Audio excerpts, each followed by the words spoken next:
I mean, you have, in Ger, they have what's called bota. Bota means Friday night, they get together, they sing, they eat arbis, they drink beer, they say divrei Torah. Wonderful. You have a concept of a kumsitz, you have all. But the Chabad Farbrengen is a very, very serious, disciplined activity on par of learning and davening. That's a chiddush. That's a novelty. And our Rabbeim, from the Alter Rebbe to our Rebbe, teach us and say, yes, this is very important. Reb Mendel, the same Reb Mendel that I told you about, had a famous line that I want you to hear. It's in Yiddish, but I'll translate. He said like this: A chassidische Lernen kocht sich über in a chassidische Davening. Which means a Hasidic learning like a Chassid, boils itself over, which means it expresses itself in a Hasidic warm davening.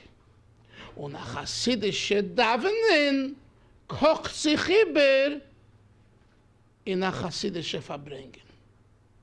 And a Hasidic davening expresses itself in a Hasidic Farbrengen, which means that without the Farbrengen part, your davening is lacking and your learning is lacking.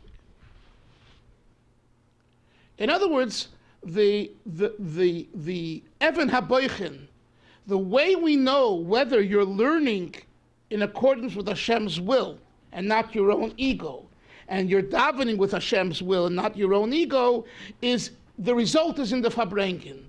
So that's why the previous Rebbe says, so since a centrality of Chabad Hasidic lifestyle and behavior and ideology is Farbrengen, my friends, he says, make sure that you Farbreng in a way where you don't insult people. But isn't a Farbrengen a Hasidic group therapy session where people get together and they genuinely want to improve, and part of improvement is talking about your shortcomings? So the Rebbe says, yes. But there's conditions and criteria for how you give that rebuke. And that's what the first part of this mimer is about. There's an entire second part, which we're not going to learn at all. I hope we can finish the first part. But that's what it's about. The conditions and criteria for constructive criticism that's in accordance with Torah. So let's now learn, and rather than stop on every line, let's cover ground and then and talk and discuss, okay? And if you have a question on a particular word or line, or stop me, okay? But do look in, please, if you can, okay? Because I'm going to be reading from the mimer. Beis Samach Dalid, Reish Pei Dalid, 1924, with the help of Hashem, with the 1924. Im Ruach HaMoshel Talo Lecho Mekeim Chal Tanach. Shlomo Melech says in Koheles, Im Ruach HaMoshel, if the spirit of dominion, of governing, of authority, Talo Lecha, enters you, comes upon you, Mekeim Chal Tanach, don't forsake your place.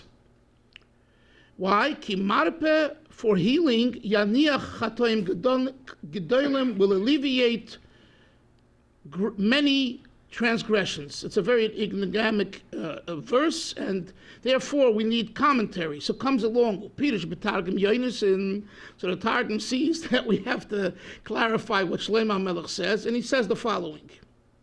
In, not ein, it's Aramaic. In Rucha de Yitzra Bisha, if, in means if, the spirit of the Yetzer, of the inclination, Bisha, the shameful one, i.e. the Yetzer Hara, Matal Boch, Matal means Moshel, dominates over you. If your Yetzer Hara is dominating over you, Umizgaber Lemesek Aloch, and it overpowers itself to come upon you and control you, Asrok Tav, the Havisa Noig Lemekam, your good place that you accustomed yourself to be at, Lei Tishbak, don't forsake.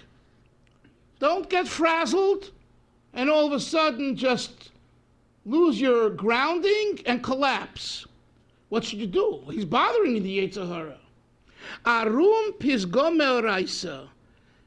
Start quoting and learning the pisgamim, the phrases of the Torah, is beriu asu ba'alma, which were created for bringing health to the world, lemishbak chayvin, to release guilt and obligation, v'leminshi, and to make forget min kodem Hashem chatoin ravrevin, many before God, many sins, which basically is a paraphrasing of the posik in Koheles, but the Targum adds verbiage, which basically means if the Yetzer Hara comes to you and disturbs you and is trying to hold you, what should you do? Right away, pisgome d'oraisa. Start learning and saying phrases and words and ideas of Torah. And that will help bring and alleviate the transgressions. That's the interpretation of the Targum Yonason. V'im kain, that now says the Rebbe, Pirush Ruach HaMoshel, according to the Targum Yonason's interpretation, what does Ruach HaMoshel mean in the verse in Koheles? It refers to Al HaYetzer Hara. It refers to the Yetzer Hara. Asher HaMarpe Lazeh Hu Pisgome D'Oraisa. What is the marpe from the word? We have Aviv, the doctor here, rape yerape, right? Healing. The healing marpe for the Yetzer Hara is pisgome d'oraisa, phrases and words and ideas of Torah. Okay. That's the first explanation of the verse. Now comes the Medrash, a different and second interpretation. Medrash Rabba Koheles. The Medrash Rabbe on Koheles b'Mekoyme on that verse, Pirush, Ma'u imruch ha'moshel tala alecha. What does it mean if the spirit of dominion enters you, comes upon you? In basa lecha memshala, if you are given a position of authority and leadership, al tonach midas anusasecha, don't forsake your attribute, your midah of anava, of humility. L'lamdecha, to teach you. Shekol hamaniach anusanusay goyrem misa la'atzmai, and the Rebbe adds chas v'sholem. Whoever is in a position of authority, a rabbi, a CEO, a parent, a teacher,